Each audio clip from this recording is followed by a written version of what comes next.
Собаки окружили одинокого котенка. Вы не поверите, кто пришел ему на помощь. Дорогие зрители, напишите в комментариях, где вы находитесь. Нам правда интересно узнать, из какого вы города. Приятного просмотра. Солнце отражалось в стеклянных фасадах высоток, пробиваясь сквозь серую утреннюю дымку. Между железных конструкций, заросших вьющимися растениями, и густых кустов городских скверов мелькали силуэты дворовых кошек, небольшого, но сплоченного сообщества. Среди них, под защитой взрослых, шагал маленький котенок по имени Лучик. Он только недавно уверенно научился держаться на лапках и теперь с восторгом открывал для себя окружающий мир. Кошки двигались привычным маршрутом, от одного дворика к другому, пробираясь между мусорными баками и заросшими газонами. Они были осторожны, прислушивались к каждому хлопку двери и улавливали малейшие запахи. Вела их старая кошка Марфа, мудрая, много пережившая предводительница с проницательным взглядом и гордой осанкой. Ее длинные усы были словно ветви, выросшие из опыта и силы. Она шла уверенно, с глубокой ответственностью за каждого члена своей уличной семьи, и ее поступь вселяла спокойствие. Рядом с Лучиком двигалась его мать, Злата.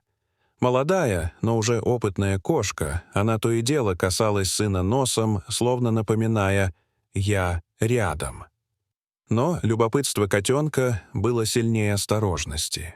Пока взрослые сосредоточились на поиске пищи у контейнеров и под скамейками, Лучик заметил яркую бабочку, порхающую в солнечном луче, и не удержался. Побежал за ней. Сначала он отошел совсем немного, но потом увлекся и оказался все дальше от своей группы.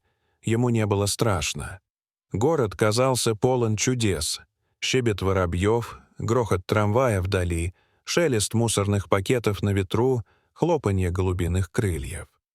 Лучик играл, бегал за сухим листком, подпрыгивал, шлепая лапками по траве, и разбрасывал ее, пугая мелких насекомых.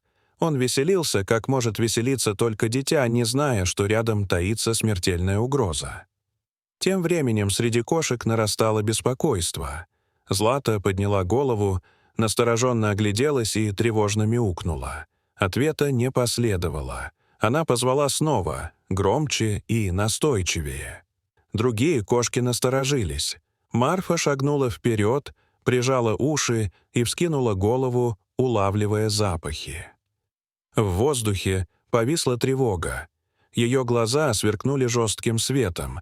Она чувствовала неладное и была готова повести семью в сторону опасности, если это потребуется. А Лучик в это время оказался в незнакомом дворе. Дома стояли плотнее, заросшие кусты казались выше. Звуки стихли. Даже птицы умолкли, будто город затаил дыхание. Котенок остановился, настороженно поднял голову. Его инстинкты подсказывали: нужно быть осторожным. И тут он заметил движение. Из-за старой бетонной клумбы начали появляться тени. Это были бездомные собаки, суровые хозяева окраин. Их оказалось 5 взрослых особей. Они двигались рывками, сбиваясь в хаотичный круг. Их глаза поблескивали желтым светом, а пасти раскрывались в угрожающем оскале. Они предвкушали легкую добычу. Лучик замер.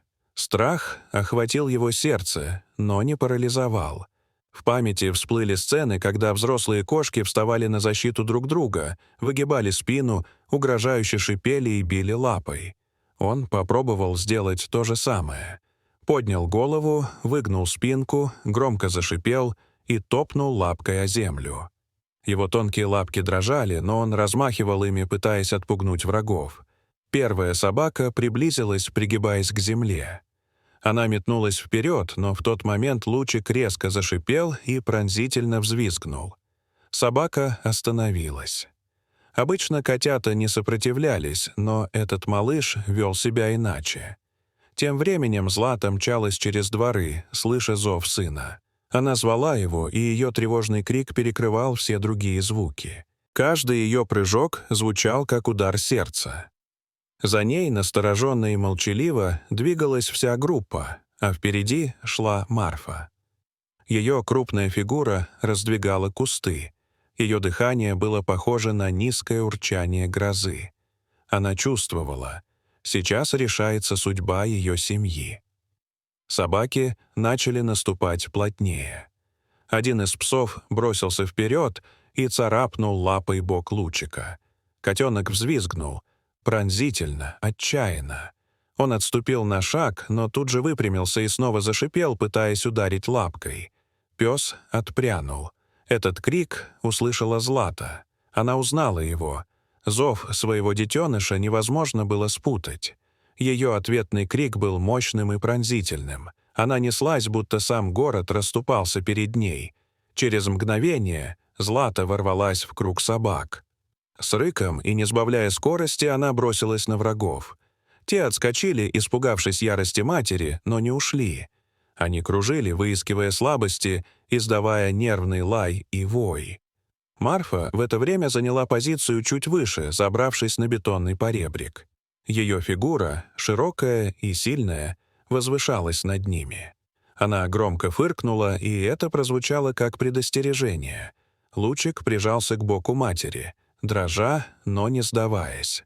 Он уже знал, что значит бороться.